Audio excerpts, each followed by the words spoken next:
Hello everyone, study with পুনির চ্যানেলে তোমাদের সবাইকে ওয়েলকাম। তো আজকে আমি তোমাদের সঙ্গে ক্লাস ষষ্ঠ শ্রেণীর আমাদের বিজ্ঞান বইয়ের আমি lesson number 2 organism and biodiversity, বাংলায় হলো জীব এবং জৈব বৈচিত্র্য। তাহলে এই লেসনের আমি অল অ্যাক্টিভিটিস তোমাদেরকে বাংলা এবং ইংলিশে প্রোভাইড করব।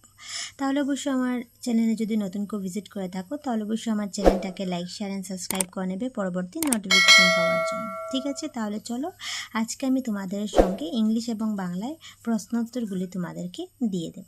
তাহলে প্রথমে কিন্তু ভালোটিকে পার্টটা কিন্তু পড়বে, কিন্তু এই পার্টটির মধ্যে অনেক শর্ট কোয়েশ্চেন আসে যেটা তোমাদের এক্সামে পাবে। ঠিক আছে, তাহলে ভালোটিকে মন দিয়ে পার্টটা কিন্তু পড়বে। তাহলে প্রথমে দেখে না, প্রশ্নাবলী হয় যে নাম্বার 1 হলো সঠিক উত্তর নির্দেশ করা গোলটি সম্পূর্ণভাবে পূর্ণ করো। ঠিক আছে, তাহলে 1 নম্বর দেখে না, নিচে কোন প্রক্রিয়াটিতে প্রজাপতি উদ্ভিদকে সাহায্য করে? তাহলে সঠিক আনসার হয়ে যাবে তোমার অপশন নাম্বার সি, প্রজনন। তাহলে সি নাম্বার বৃত্তটি তোমরা পূর্ণ করে দেবে এইভাবে। সিমিলারলি ইংলিশে সেম বাংলা যেরকম কোয়েশ্চেন দেওয়া আছে সেম ইংলিশে দেওয়া হলো বাটারফ্লাইজ হেল্প প্লান্টস ইন। তাহলে তোমার সি নম্বর অপশন রিপ্রোডাকশন হয়ে যাবে। প্রজননকে ইংলিশে রিপ্রোডাকশন বলা হয়। তাহলে তুমি ইংরেজিতেও সি নম্বর বৃত্তটি তুমি পূর্ণ করে দেবে। নাম্বার 2 দেখে নাও যে নাম্বার 2 হলো ডালিম গাছ একটি কি হবে? ডালিম গাছ হয়ে যাবে এক ধরনের গুল্ম জাতীয় উদ্ভিদ। তাহলে তুমি বি নম্বর বৃত্তটি কি করবে? বৃত্তটি পূর্ণ করে দেবে এভাবে। তাহলে বি নম্বর হয়ে যাবে সঠিক আনসার। সিমিলারলি এইভাবে ইংলিশে দেওয়া হলো যে প্রমিগ্রেনেট, ডালিমকে ইংলিশে কিন্তু প্রমিগ্রেনেট বলা হয়। তাহলে প্রমিগ্রেনেট প্লান্টস ইজে কি হবে? শার্ব হয়ে যাবে। গুল্মকে আমরা শার্ব বলি ইংরেজিতে। তাহলে বি নম্বর বৃত্তটি তুমি পূর্ণ করে দেবে নাম্বার বি 2 এ। সিমিলারলি 3 নম্বর দেখে নাও যে দেওয়া হলো নিচের কোনটি জলজ উদ্ভিদ নয়? তাহলে এখানের মধ্যে পদ্ম আছে, টোপা পানা আছে, জুঁই আছে, শাপলা আছে। তাহলে জুঁই হয়ে যাবে তোমার সঠিক আনসার যে বি নম্বর। তাহলে বি নম্বর বৃত্তটি তুমি পূর্ণ করে দেবে। তাহলে জলজ উদ্ভিদ নয় এটা। সিমিলারলি ইংলিশে দেওয়া হলো যে which of the following is not a aquatic plant. Aquatic plants মানে জলেগুলা ফোটে না। ঠিক আছে, তাহলে হয়ে যাবে জ্যাসমিন হয়ে যাবে সঠিক আনসার। তাহলে বি নম্বর বৃত্তটি তুমি পূর্ণ করে দেবে এইভাবে। নেক্সট নাম্বার 4 দেওয়া হলো যে পাখির ডানা হলো। তাহলে পাখির ডানা কি হয়ে যাবে? যে সঠিক নাম্বার বি হয়ে যাবে যে অগ্রপদে রূপান্তর হয়ে যাবে। তাহলে বি নম্বর বৃত্তটি দিকে পূর্ণ করে দেবে এইভাবে। সিমিলারলি ইংলিশে দেওয়া হলো দ্য উইংস অফ বার্ডস আর কি হবে? Modifications of four limb. ঠিক আছে, তাহলে বি নম্বর বৃত্তটি তুমি এখানে কমপ্লিট করে দেবে। নাম্বার 5 হলো 5 নম্বর দেখে নাও যে শীত প্রধান অঞ্চলে জন্তুগুলোর দেহ থাকা পুরু পশমের কাজ কি? তাহলে সঠিক আনসার তোমার সি হয়ে যাবে যে এটা দেহকে শীতের প্রকোপ থেকে সুরক্ষা দেয়। তাহলে সি নম্বর বৃত্তটি তুমি এখানে কমপ্লিট করে দেবে এইভাবে। তাহলে এখানে ইংরেজিতে সেম কোয়েশ্চেনটা দেওয়া হলো যে what is the functions of long fur in the body of animals living in colder regions. তাহলে সঠিক আনসার হয়ে যাবে সি যে it protects the body from cold. তাহলে সি নম্বর বৃত্তটি তুমি কমপ্লিট করে দেবে এভাবে। নেক্সট 2 নম্বর দেখে না, দেওয়া হলো যে শূন্যস্থান পূর্ণ করো। নাম্বার 1 হলো বীজপত্র ড্যাশের ভিতরে থাকে। তাহলে এখানে বীজের ভিতরে থাকে। ঠিক আছে, সিমিলারলি নাম্বার 1 হলো ফিল ইন দ্য ব্ল্যাঙ্কেট। ইংলিশে দেওয়া হলো cotyledon is present within the seed. ঠিক আছে, এটা লিখবে। নেক্সট হয়ে যাবে 2 নম্বর হবে জালিকা সদৃশ্য শিরাবিন্যাস দ্বিবীজপত্রী উদ্ভিদের চরিত্র। তাহলে তুমি এখানে লিখবে net like venations is a character of dicot plant. Number 3 হয়ে যাবে উড তার কোচে ড্যাশ জমা করে রাখে। তাহলে এখানে খাদ্য হয়ে যাবে। সিমিলারলি ইংলিশে কোয়েশ্চেনটা দেওয়া হলো যে Camel store food in it's pump. ঠিক আছে। নেক্সট হয়ে যাবে 4 নম্বর হবে পার্বত্য অঞ্চলে গাছের আকৃতি ড্যাশ এর ন্যায়, তাহলে বলবে শঙ্কুর এর ন্যায়। তাহলে সিমিলারলি এভাবে 4 নম্বরটা দেখে নাও, the tree growing in mountain have cone like shape. তারপর নেক্সট 5 নম্বর দেওয়া হলো যে ফাফাহার ড্যাশের একটি চরিত্র, তাহলে এখানে ফাফাহার পাখিদের একটি চরিত্র। সিমিলারলি এখানে লিখবে হলো bones is a characters of birds. তো এইভাবে তুমি ইংলিশ আর বাংলায় কোশ্চেন আনসার তোমরা করতে পারো। তারপর নেক্সট 3 নম্বর দেখে নাও, সংক্ষিপ্ত উত্তর লিখো। তাহলে প্রথম কোশ্চেন হলো আবাসস্থল কাকে বলে, তাহলে ইংরেজিতেও সেম দেওয়া হলো যে হোয়াট ইজ কল্ড হ্যাবিটেট। তাহলে আমি ইংলিশ আর বাংলা কোয়েশ্চেন আনসার আমি একসঙ্গে তোমাদেরকে দিয়ে দিচ্ছি। তাহলে দেখতে পাচ্ছ পেজ নাম্বার 54, 53-তে তোমরা আনসারটা এভাবে পেতে পারো। তাহলে দেখতে পাচ্ছ আমি বাংলায় প্রথম লিখলাম, স্বাভাবিকভাবে একটি জীব যে স্থানে বাস করে সেই স্থানটিকে জীবটির আবাসস্থল বলা হয়। ইংরেজিতে তুমি লিখতে পারো the place where an organism naturally lives is called habitat of the organism. তারপর নেক্সট কোশ্চেন নাম্বার 2 দেখে নাও যে জৈব বৈচিত্র্য মানে কি। ইংলিশে দেওয়া হলো হোয়াট ইজ বায়োডাইভার্সিটি। তাহলে প্রথম ইংরেজিতে লিখতে পারো জীব বৈচিত্র্য বলতে পৃথিবীতে জীবনের বৈচিত্র্যকে বোঝায়, যা সমস্ত জীব তাদের জিন এবং তাদের দ্বারা গঠিত বাস্তবতন্ত্রকে অন্তর্ভুক্ত করে। ইংরেজিতে তুমি লিখবে যে biodiversity refers to the variety of life on earth encompassing all living organisms, their agents and their ecosystem they from. আবার বলছি এখানে their genes and the ecosystem they from। তো এইভাবে আনসারটি তোমরা লিখবে।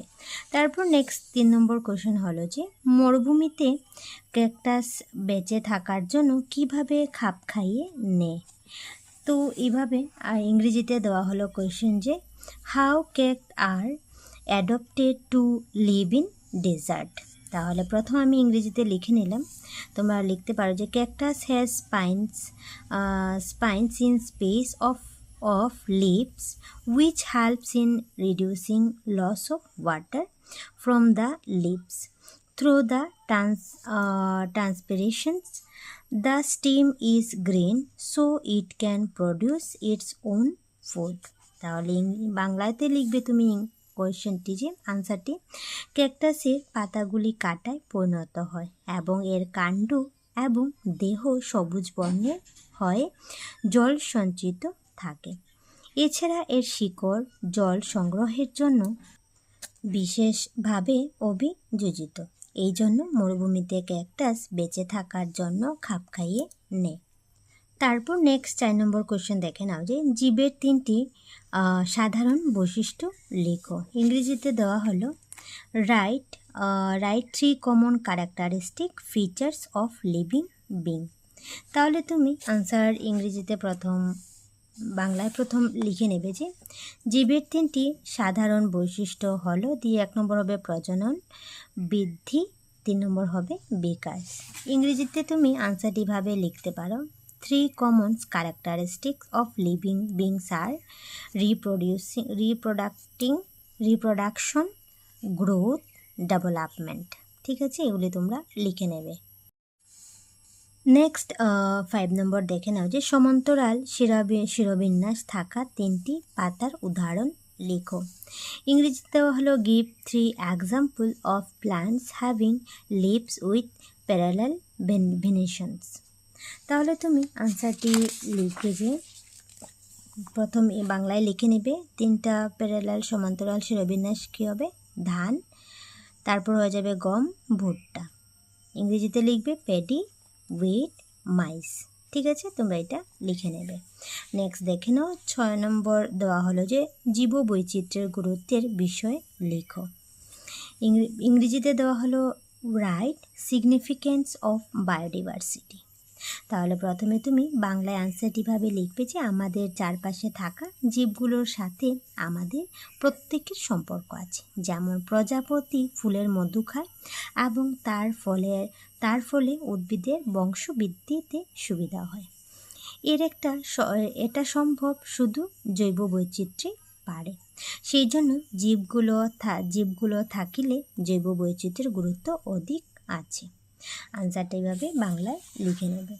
সিমিলারলি ইংরেজিতে তুমি আনসারটা যদি ভালো লাগে লিখতে পারো, we have a great relationship with the organism found in your surrounding. As an example of show significance of biodiversity is butterfly feed on the nectar of flowers and has a result they help in plants reproductions. Next তোমার 7 নম্বর দেখে নাও, পাখি জীববৈচিত্র্যের এক প্রয়োজনীয় উপাদান ব্যাখ্যা করো। ইংরেজিতে দেওয়া হলো birds are important components of biodiversity justifies. তাহলে তুমি প্রথমে বাংলায় আনসারটি লিখবে যে পাখি জীববৈচিত্র্যের একটি গুরুত্বপূর্ণ উপাদান, কারণ পাখিগুলো গাছে থাকা, ঠিক আছে, এখানে লিখবে যে পাখিগুলো গাছে থাকা পোকামাকড়গুলো খায় এবং জীবগুলোর সংখ্যা নিয়ন্ত্রণ অবস্থায় রাখে। কিছু পাখিগুলো গাছের ফলমূল খায়, ফলে জীবমলের সাথে বেরিয়ে নতুন গাছপালার সংখ্যা বৃদ্ধি পায়। সিমিলারলি ইংলিশে তুমি আনসারটা লিখবে যে birds build nest on tree, insect on tree are eaten by birds. As a result, the number of these organisms remain balanced. Some birds eat the fruits they trees. The seed of the fruits come out along with the faces and fall elsewhere. From these seeds, new plants grow. In this way, the numbers of trees increase. ঠিক আছে, তাহলে এই অ্যান্সারটা তোমরা এইভাবে লিখতে পারো।